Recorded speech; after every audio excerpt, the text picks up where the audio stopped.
It's a very important amendment. It's a very important bill. Adhir Ranjan जी सुनिए थोड़ा। Article 239AA हम इसमें इंसर्ट कर रहे हैं, जिसके माध्यम से 33% महिलाओं को रिजर्वेशन मिलेगा। किसमें?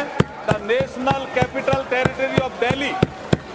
उसके बाद हम आर्टिकल 330A में अमेंडमेंट कर रहे हैं, जिसके माध्यम से लोकसभा में reservation of seats for schedule caste and schedule tribe जो प्रावधान पहले से है, उसी में ही हम 33% महिलाओं के आरक्षण की बात कर रहे हैं। उसी में हम 33% महिलाओं के आरक्षण की बात कर रहे हैं। एक आर्टिकल 332 है, जिसमें रिजर्वेशन जो दिया हुआ है इसमें असेंबलीज के लिए, उसमें भी स्टेट लेजिस्लेटिव असेंबली में 33% महिलाओं के लिए आरक्षण की व्यवस्था कर रहे हैं। ये बहुत इंपॉर्टेंट बिल है। और फिर आर्टिकल 334A में एक नया हम क्लॉज जोड़ रहे हैं, जिसके माध्यम से इस महिला रिजर्वेशन की जो अवधि होगी वो 15 साल के लिए होगी। उसकी यदि बढ़ाना होगा तो संसद इसको अधिकार होगा वो बढ़ाने का। मैं इसके माध्यम से कहना चाहता हूं, आपको एक समझाना चाहता हूं रंजन जी। अभी जैसे 543 नंबर है, it is already there in the you can see in the supplementary list of the business. You can see in the supplementary list of the business.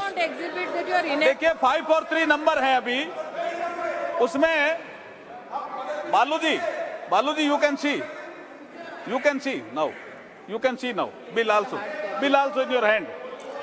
In your hand. Balu ji you can sit now. एक minute Arjun ji, आज bill introduce हो रहा है, केवल कल bill पर bill debate होगी जब आपने विचार रख करना। अर्जुन जी बेंकवाल। हाँ अध्यक्ष जी, मैं इस बिल के माध्यम से जो परिवर्तन होने वाला है वो बता रहा हूं अधीर रंजन जी। अभी जैसे 543 हमारी लोकसभा की सीट है, जैसे ही ये बिल पास होगा, ये कानून बनेगा, उसके बाद वर्तमान में लोकसभा में जो संख्या जो कि सबसे ज्यादा है 82 महिलाओं की संख्या है, वो 181 हो जाएगी इस कानून के पास होने के बाद। कितना क्रांतिकारी कदम हम उठा रहे हैं। आप इसके समर्थन में नहीं हो क्या? आप बैठिए, एक बार बताता हूं मैं आपको। और इतिहास भी सुनिए कल्याण बजट जी। ये सबसे पहले ये बिल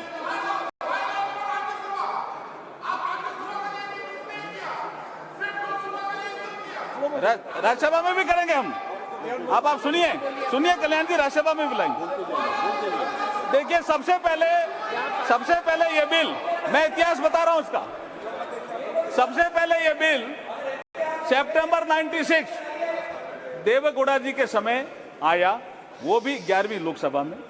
उसके बाद दिसंबर 98 में माननीय अटल बिहारी वाजपेयी की जब सरकार थी तब आया, वो 12वीं लोकसभा में। उसके बाद दिसंबर 99 में अटल जी की सरकार थी, तब फिर आया 13वीं लोकसभा में।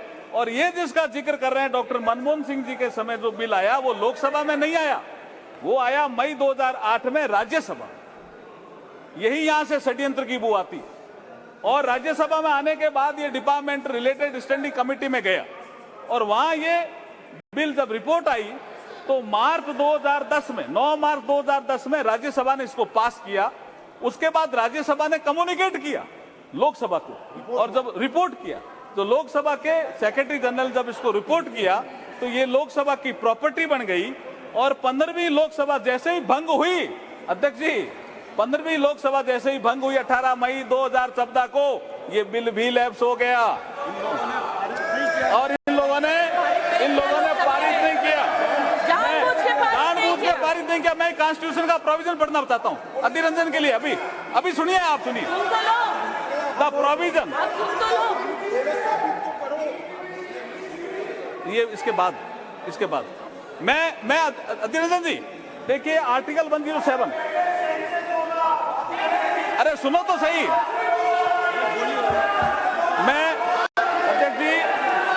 अध्यक्ष जी इसके बिल के प्रावधान में मैं देखिए माननीय अध्यक्ष महोदय, आज नई संसद के पटल पर इस नारी शक्ति वंदन विधेयक 2023 को प्रस्तुत करते हुए मुझे अपार हर्ष और गर्व की अनुभूति हो रही है।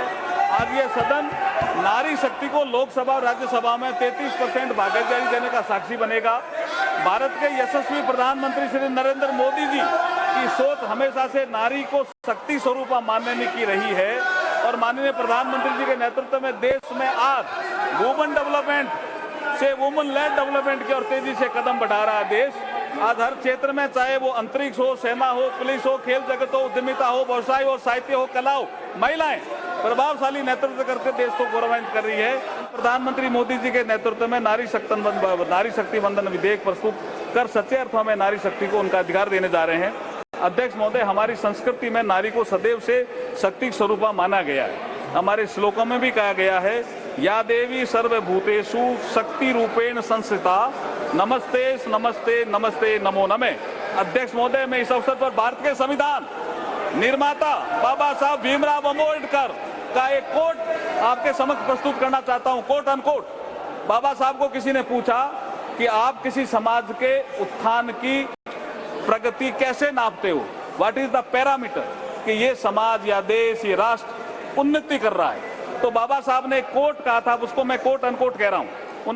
उन्होंने कहा, I measure the progress of a community by the degree of progress which women have achieved, which women have achieved. महिलाएं अगर किसी देश में प्रगति कर रही है तो मैं समझता हूं कि वो समाज, वो राष्ट्र प्रगति कर रहा है, ये बाबा साहब ने कहा था। अध्यक्ष महोदय, मैं इस अवसर पर भारत के संविधान के शिल्पकार बाबा साहब भीमराव अम्बेडकर जी को इसलिए भी याद करना चाहता हूं कि 25 नवंबर 1949 को बाबा साहब ने कहा था इसी सेंट्रल हॉल में, जिसमें आज लास्ट फंक्शन हुआ, कि हम एक ऐसे युग में प्रवेश कर रहे हैं कि हम राजनीतिक क्षेत्र में तो समानता होगी, लेकिन सामाजिक और आर्थिक क्षेत्र में समानता नहीं होगी। इसको कौन दूर करेगा? आने वाली सरकारों का ये इसका काम होगा। लेकिन ये नहीं कर पाए जो सरकारें आई। लेकिन जब प्रधानमंत्री मोदी जी आए 2014 में, तो जन धन अकाउंट आया, एक महिला के अकाउंट, एक के अकाउंट नहीं, ये असमानता थी। अध्यक्ष महोदय, पीएम आवास, एक के घर कच्चा, एक के पक्का, ये असमानता थी जिसकी ये बात अधीर रंजन की कर रहे थे। एक के घर शौचालय, एक के घर शौचालय नहीं, ये असमानता थी। एक के घर बिजली, एक के घर बिजली नहीं। एक के घर गैस, एक के घर गैस नहीं। एक के घर नल से जल और एक के घर नल से जल नहीं।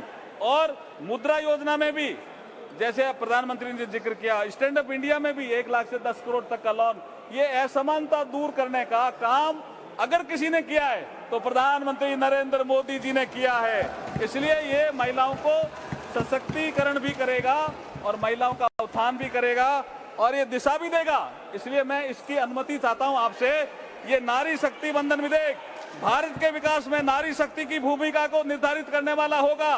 2047 तक के अमृतकाल में विकसित भारत के निर्माण में मील का पत्थर साबित होगा। महिला सशक्तिकरण में वुमेन लेड डेवलपमेंट को नई दिशा देने वाला होगा। नए भारत के निर्माण में ऐतिहासिक महिला नेतृत्व को पहचान दिलाने वाला होगा। संपूर्ण विश्व के लिए प्रेरणा देने वाला ये सिद्ध होगा। इसलिए मैं आपसे अनुमति चाहता हूं कि इस विधेयक को पुनः स्थापित करने की अनुमति दी जाए। धन्यवाद।